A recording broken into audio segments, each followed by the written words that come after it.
Lucas, capítulo 17, do verso 11 ao verso 19, diz assim a palavra do nosso Deus: de caminho para Jerusalém, passava Jesus pelo meio de Samaria e da Galiléia. Ao entrar numa aldeia, saíram-lhe ao encontro 10 leprosos, que ficaram de longe e gritaram, dizendo: Jesus, mestre, compadece-te de nós. Ao vê-los, disse-lhes Jesus: ide e mostrai-vos aos sacerdotes. Aconteceu que, indo eles, foram purificados. Um dos 10, vendo que fora curado, voltou, dando glória a Deus em alta voz, e prostrou-se com o rosto em terra aos pés de Jesus, agradecendo-lhe, e este era samaritano. Então Jesus lhe perguntou: onde não eram 10 os que foram curados? Onde estão os 9? Não houve porventura quem voltasse para dar glória a Deus, senão este estrangeiro? E disse-lhe: levanta-te e vai, a tua fé te salvou. Oremos. Querido Deus, esse é o momento especial do nosso culto, é o ápice, porque estamos diante da Tua Palavra. O Senhor vai falar aos nossos corações, e a nossa oração agora é para isso. Abra a nossa mente, Deus, nosso intelecto, as nossas emoções, as nossas percepções, para que possamos compreender claramente qual é a mensagem do Senhor para o Teu povo hoje. Que saiamos, Deus, desse nosso encontro alimentados por Ti. Oramos no nome de Jesus. Amém e amém. A Bíblia é um livro grande, um livro com muitos detalhes, narrativas, algumas delas bem longas. E eu não sei se você já fez essa pergunta, mas às vezes eu me pergunto por quê? Por que a Bíblia não é um livro mais compacto? Aliás, por que a Bíblia não trata só dos tópicos? Por exemplo, por que a Bíblia não apenas descreve que o mundo foi criado? E Deus criou o mundo. E o homem comeu de um fruto que não deveria, e aí ele rompeu com Deus. Mas Deus elabora um plano de salvação. Esse plano se concretiza em Jesus. Jesus morre na cruz e ressuscita. Ao ressuscitar, Jesus dá vida para todo aquele que crê no seu nome. Um texto assim já seria suficiente para que as pessoas pudessem crer em Deus. E aí você, ao olhar para o Evangelho e perceber que o Evangelho ele pode ser transmitido com essa facilidade, nós nos perguntamos: por que então um livro como a Bíblia, um livro tão extenso, detalhado, minuciosamente? Meus queridos, a Bíblia, ela revela para nós que Deus trabalha com processos. Deus trabalha com processos. É isso que nós aprendemos com a palavra de Deus. Deus poderia dizer: eu criei o mundo, mas Ele resolveu mostrar o processo que Ele elaborou para criar o mundo. Deus poderia dizer: e eu criei o ser humano, mas Deus resolveu mostrar os detalhes da criação do ser humano, mostrando que esse ser humano seria alma vivente.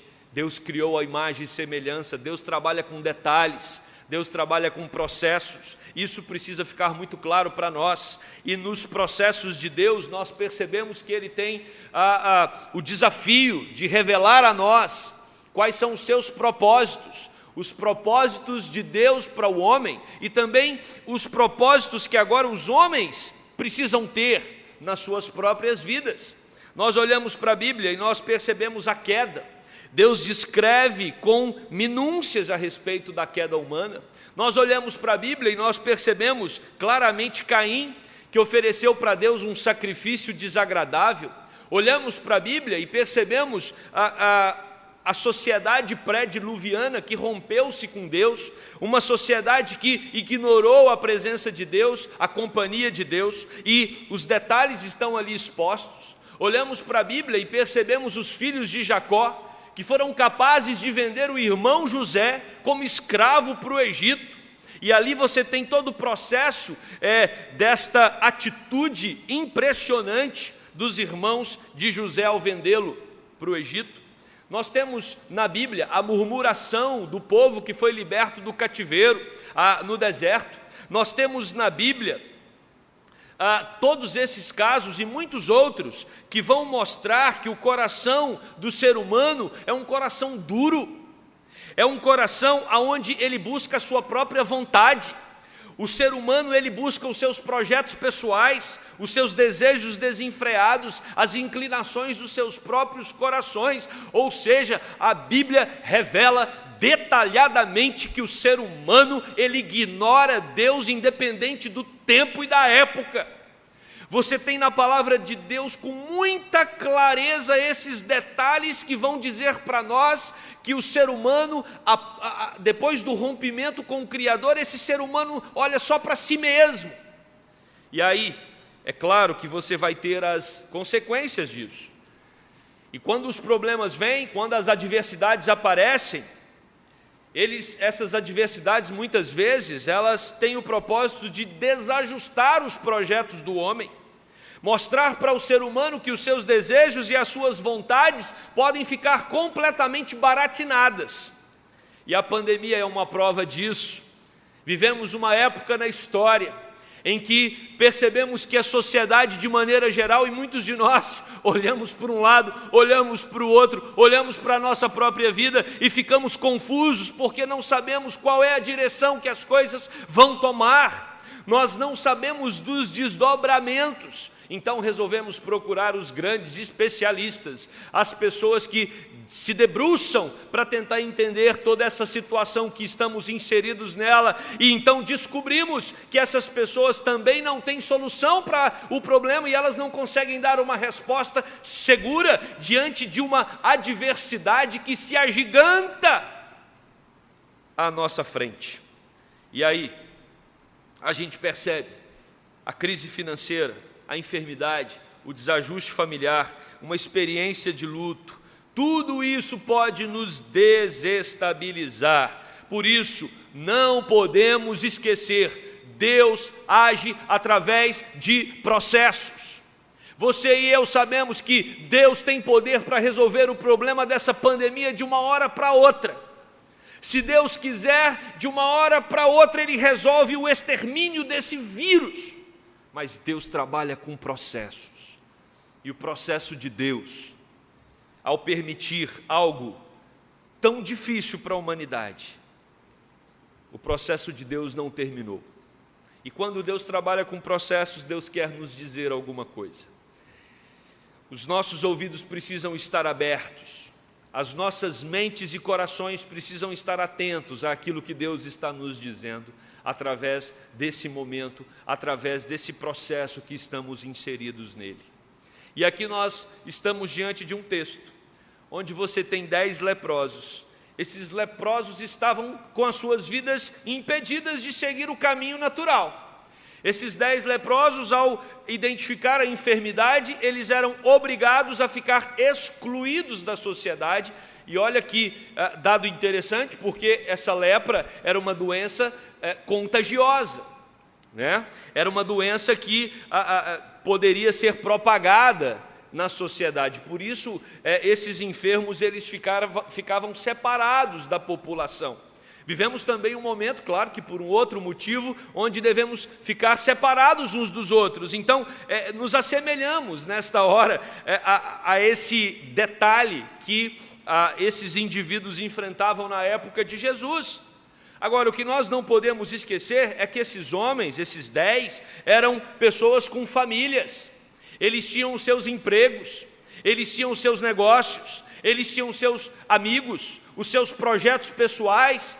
Eles estavam ali com as suas vidas seguindo o curso natural, e de repente esse curso é interrompido por uma enfermidade e eles ficam isolados. E agora isolados eles não conseguem, e não tinha naquela época, né, uma solução para aquela enfermidade, e eles precisam ficar ali excluídos de toda a vida social. E quando eles estão nessa situação, eles criam um próprio ambiente ali entre eles, e eles estão reclusos, procurando uma solução para o seu problema, assim como nós também queremos soluções para as nossas adversidades. E aí começa o texto. O texto fala que passava por ali Jesus de caminho para Jerusalém. Ele passava pelo meio de Samaria e da Galileia. Quando nós observamos esse texto, Jesus passando pelo meio de Samaria e da Galileia, nós observamos um Jesus que transitava, um Jesus que andava de um lado para o outro. Jesus nunca ficava estagnado num lugar específico. Jesus olhava as realidades, as mais diversas. Jesus estava atento ao ser humano, independente de quem era esse ser humano, independente da idade, independente do sexo, se era homem ou mulher, independente da nacionalidade, independente de qualquer coisa, Jesus estava em contato com o ser humano. E Jesus então ali, seguindo o seu caminho, diz o texto que ele entra numa aldeia. Não aparece o nome dessa aldeia, provavelmente porque não é interessante, por isso o autor não ressaltou. Essa aldeia era uma simples aldeia, um povoado de uma determinada região, e ali saem ao encontro de Jesus 10 leprosos. Esses leprosos, nós percebemos no texto que eles eram de diferentes nacionalidades. Havia ali entre aqueles leprosos samaritanos, haviam judeus entre eles, e nós temos então eles unidos, né? O comentarista Hendrickson vai dizer que somente uma enfermidade como a lepra é capaz de unir um israelita e um samaritano. E aí o texto vai dizer no versículo 13, que aqueles homens ficavam gritando de longe, dizendo: Jesus, mestre, compadece-te de nós. Eles ficavam de longe porque eles sabiam, o livro de Levíticos informava isso, pela lei, eles não podiam se aproximar de Jesus. Nós temos um outro texto no Evangelho que vai mostrar que Jesus toca no leproso, porque Jesus ele tinha poder para isso, aquela enfermidade não o contagiava, mas aqui esses 10 leprosos eles ficam distantes conforme a lei, mas mesmo estando distantes, eles precisam, eles querem, eles desejam ardentemente chamar a atenção de Jesus, porque em Jesus eles sabem que a situação pode ser mudada. Eles sabem, porque já tinham ouvido falar que Jesus era poderoso, que Jesus já havia curado muitos doentes, que Jesus já havia expulsado demônios, que Jesus já havia feito milagres maravilhosos. Então, se eles já tinham ouvido tudo isso de Jesus, eles olham para Jesus e eles clamam em alta voz: Senhor Jesus, purifica-nos. Compadece-te de nós, meus queridos irmãos. Na enfermidade, eles buscam Jesus destemidamente, eles não têm vergonha, eles não ficam tímidos, eles gritam, eles expõem ali o clamor deles para que todos ao redor possam ouvir, que naquele momento eles estão acessando a atenção de Jesus, para que Jesus intervenha poderosamente na vida dele. Diante desse nosso tempo, a gente percebe que todos, ou pelo menos muitos, dos que enfrentam os males, as mazelas, as dores do momento, eles recorrem a Jesus. Muitos estão recorrendo a Jesus nessa hora, nos nossos dias, porque não querem contrair esse vírus, ou quando contraem, querem uma intervenção de Jesus, uma cura, uma proteção. E aí você tem uma sociedade que certamente, se ela é religiosa, aqueles que têm algum vínculo religioso, eles intensificam esse vínculo para buscar em Jesus a solução para os seus males, porque eles sabem que Jesus é capaz de transformar a realidade, e os evangelhos mostram isso, e esses leprosos também sabem disso, e eles então gritam. A palavra usada aqui para compadece-te de nós, o verbo compadecer, eléu. Eléu significa: Jesus, nós estamos submetidos a um estado de miséria, ou seja, ajude esses miseráveis. Jesus, compadece-te de nós, olha para o nosso estado, olhe para a nossa situação. Meus irmãos, será que não é esse sentimento que permeia os nossos corações? Será que não é assim que nós nos encontramos, depois de um ano, inseridos nesse mal que afeta toda a terra? Estamos cansados, estamos exaustos, impedidos não só de vir à igreja, numa época, num momento tão especial que é o da Páscoa, mas estamos impedidos de nos relacionar com aqueles que tanto amamos, já tem um ano. Isso certamente atinge a todos nós profundamente, e nós devemos fazer o mesmo movimento que esses 10 leprosos fizeram. Nós precisamos clamar, irmãos, e esse clamor não é apenas um clamor racional. Esse clamor precisa ser um clamor que envolve a nossa razão, envolve o nosso intelecto, envolve a nossa emoção, envolve a nossa vontade, envolve a nossa intenção, ou seja, precisa envolver todo o nosso ser. Precisamos entrar na presença de Deus e clamar: Senhor, compadece-te de nós. Estamos sofrendo, somos os teus filhos, somos o teu povo, intervenha, Senhor.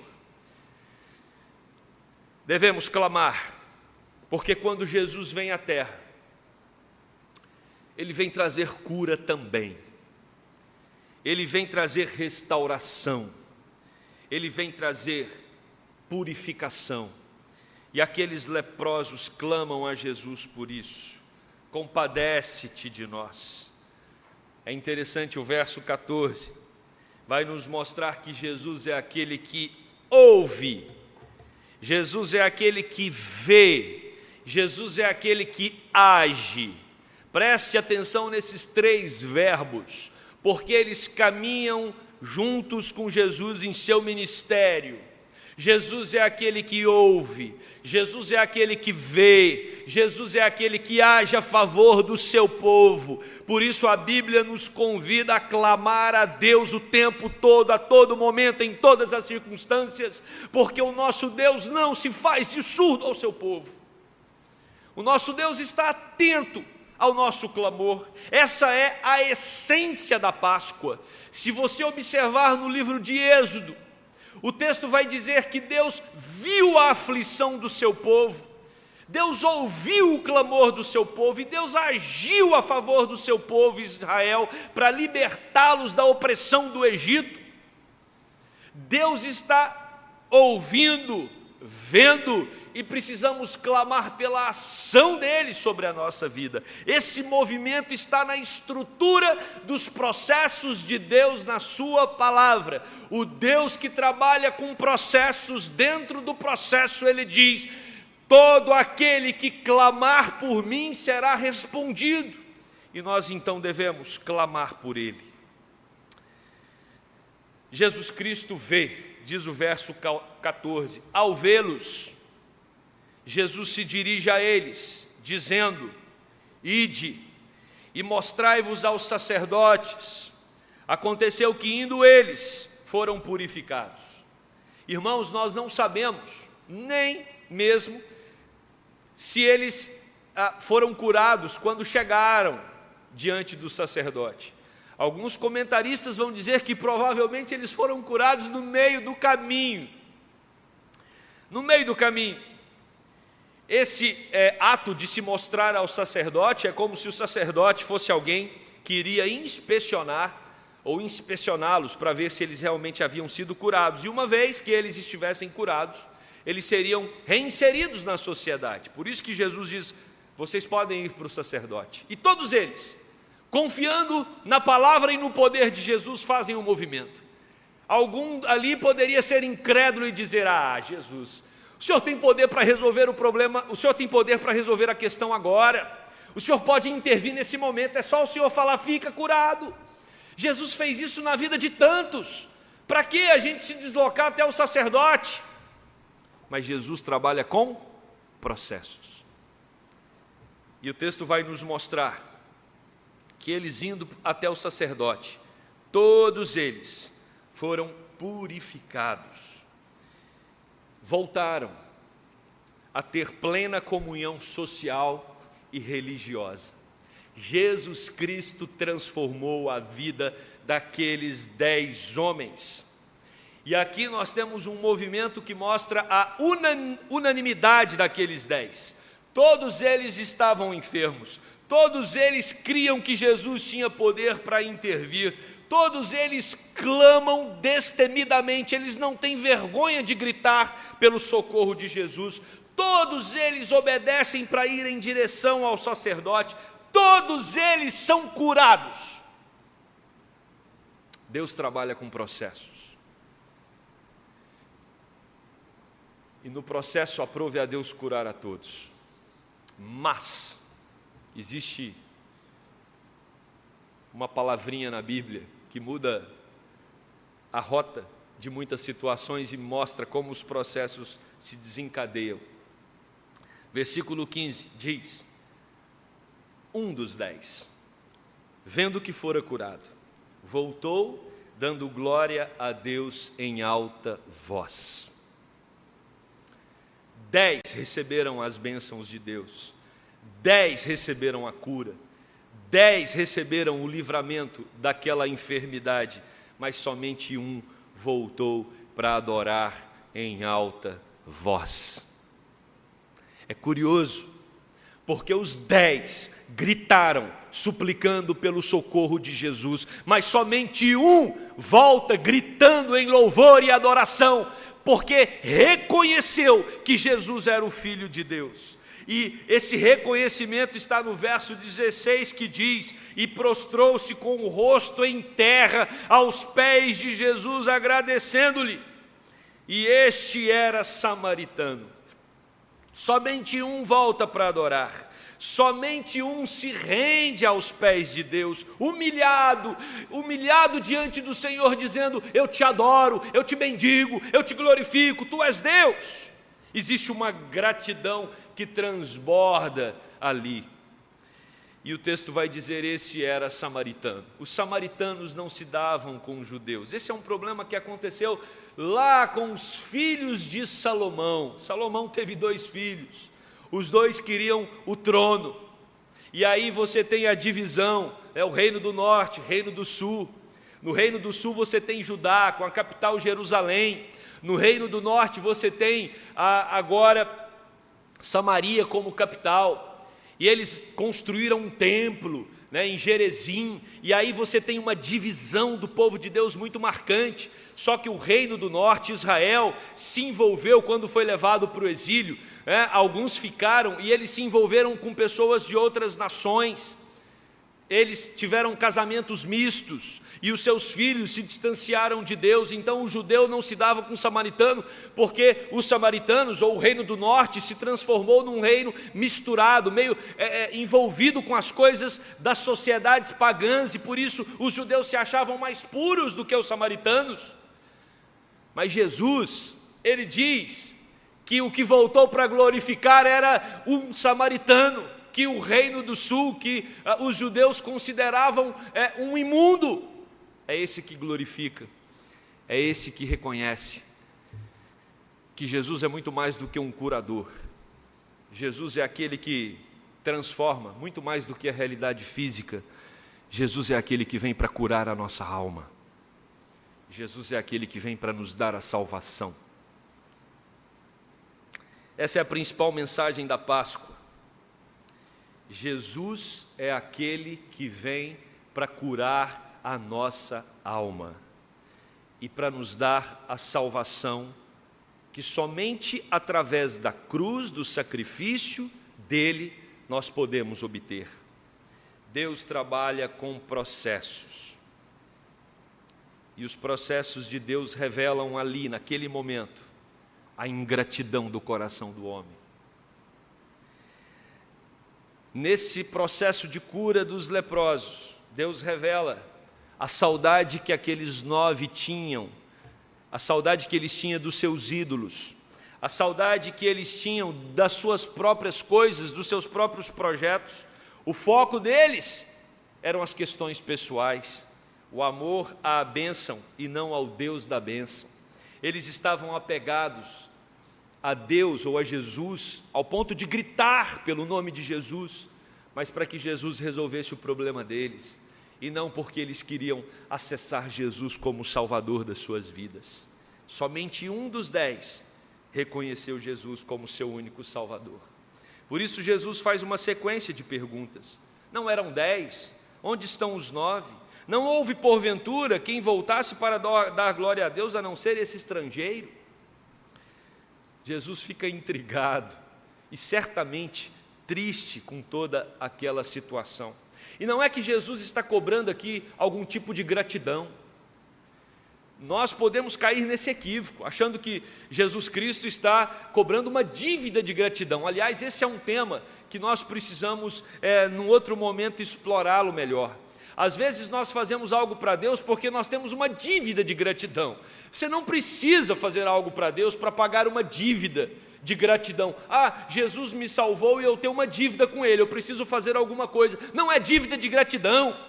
Nós fazemos porque nós somos adoradores, nós fazemos porque nós fomos chamados para bendizê-lo, não só com os nossos cânticos, mas também com as nossas vidas e ações. Não é para pagar dívida. Aquela dívida que Jesus pagou na cruz por nós, é impossível nós, de alguma forma, retribuir Jesus, é impossível. Por isso, o que nós temos por Jesus é gratidão, somos gratos, mas nada é capaz de recompensá-lo por aquilo que ele fez. Jesus então diz para aquele samaritano que voltou, prostrou e adorou: levanta-te e vai, porque a tua fé te salvou. Jesus não quer que você fica impedido de voltar, seja impedido de voltar para as suas questões pessoais, para a sua família, para os seus negócios, para o seu trabalho. Jesus não quer te impedir disso, mas Jesus quer que você vá transformado. Jesus quer que você vá levando não só a bênção dele, mas levando a presença dele com você. É isso que esse texto nos ensina. Jesus Cristo vem para nos curar, mas quando fala de cura, não está falando apenas da lepra. Quando Jesus curou ali os 10, está falando de uma cura que vai muito além da física, uma cura de alma, uma cura espiritual, que gera e produz em nós vida abundante, vida eterna, esperança mesmo diante do caos. Essa é a proposta do Evangelho, este é o significado da Páscoa, é por isso que nós nos reunimos, mesmo que virtualmente, para adorar esse Deus. Os processos de Deus revelam a fé que salva, essa é a cura que liberta. Tem gente nesse momento, durante essa pandemia, se convertendo nas UTIs, tem gente enfrentando a quarentena ajoelhado diante de Cristo, tem gente encontrando com o Senhor como seu Salvador, tem gente recebendo cura física e adorando e glorificando a Jesus porque foi restaurado. E se você já enfrentou essa Covid, e se você já foi liberto desse mal, se você já venceu esse mal, você é convocado para glorificar em alta voz, porque Jesus te livrou, e não só você, mas todos nós que a todo dia somos protegidos, amparados e sustentados, precisamos desenvolver essa habilidade, essa disciplina espiritual de glorificar a Deus em alta voz, porque Deus tem feito grandes coisas pelo seu povo, até mesmo, se você for surpreendido pela morte, esse problema Jesus já resolveu, porque você ganhou a vida eterna.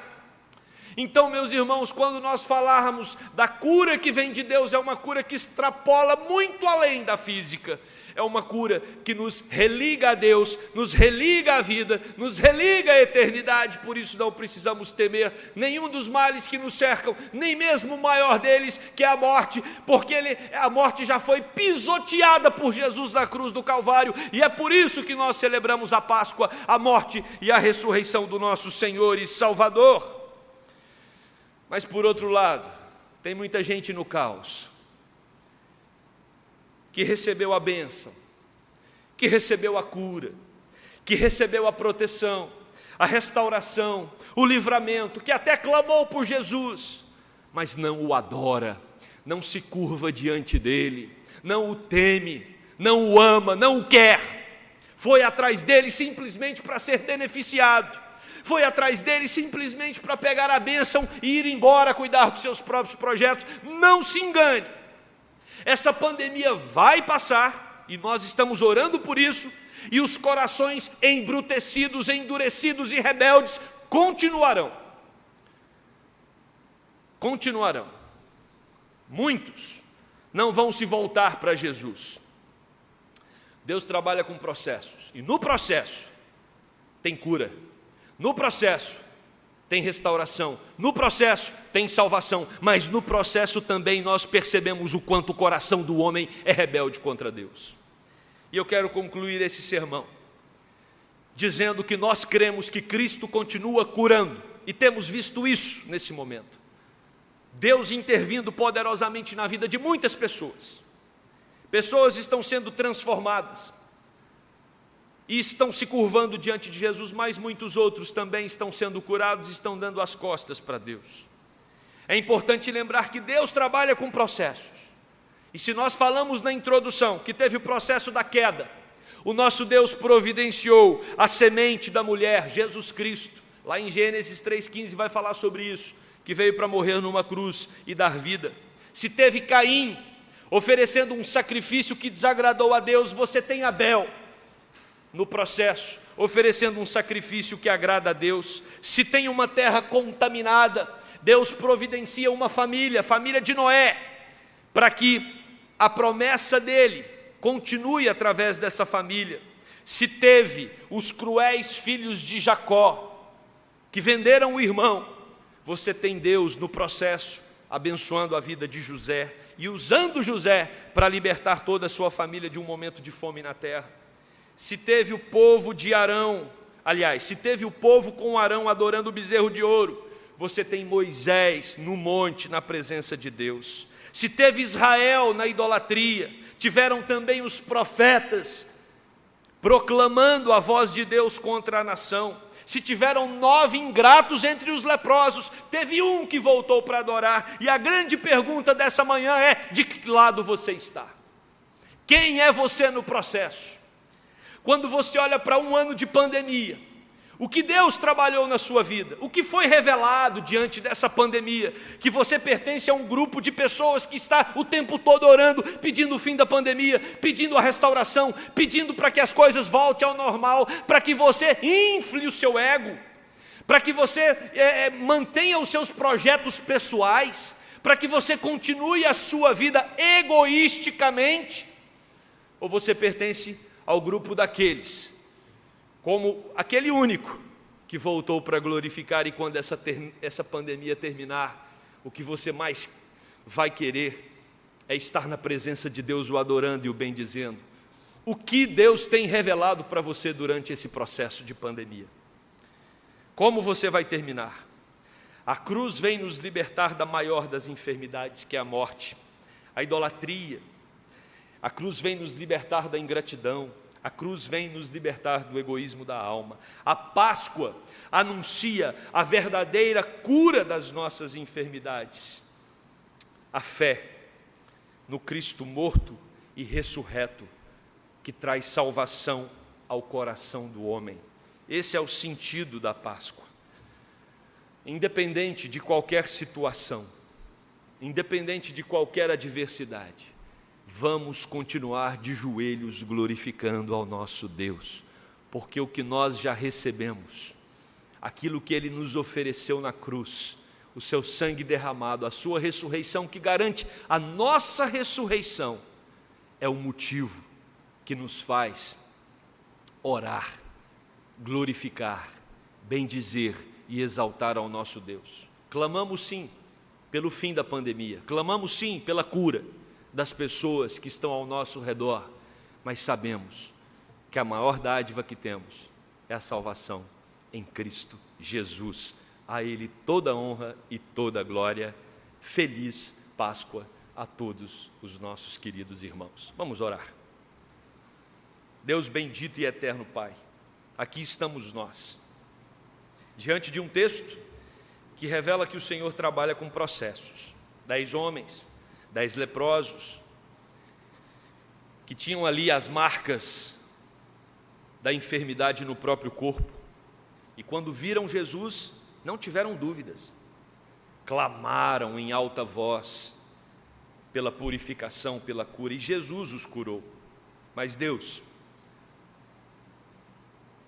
eles voltam para suas vidas e eles esquecem daquele que os curou. Apenas um glorifica ajoelhado, bendizendo a Deus. Esse processo de cura aqui na Bíblia revela que muitas vezes nós estamos muito mais interessados em ter uma vida melhor, em voltar às nossas atividades normais, muito mais interessados no conforto do ir e vir, do que na Tua presença. Trabalha o nosso coração, Deus, que não sejamos como um daqueles 9, mas que sejamos como aquele que voltou, prostrou e glorificou e reconheceu que Jesus Cristo é o Senhor. E se Jesus Cristo é o Senhor, e se Jesus Cristo é o nosso pastor, nós não precisamos de mais nada. Ajuda-nos a ter contentamento com a Tua companhia, e com a Tua companhia apenas. Ajuda-nos a ter um coração marcado pela alegria, simplesmente porque temos o Senhor como nosso Deus, independente das circunstâncias, independente das adversidades. Incendeia o nosso coração, Deus, com a Tua presença. Incendeia a nossa vida, Deus, com a percepção clara dos processos do Senhor. E não temos dúvidas, o Senhor quer provar a nossa fé. O Senhor quer saber o quanto nós Te amamos e por que Te amamos. Se é por causa das bênçãos que recebemos, ou se é porque Te amamos por aquilo que o Senhor já fez por nós, nos dando a vida eterna em Cristo Jesus. E queremos então viver marcados pela adoração e pela glorificação do Teu nome. Nos ensine, Deus, a trilhar por esse caminho.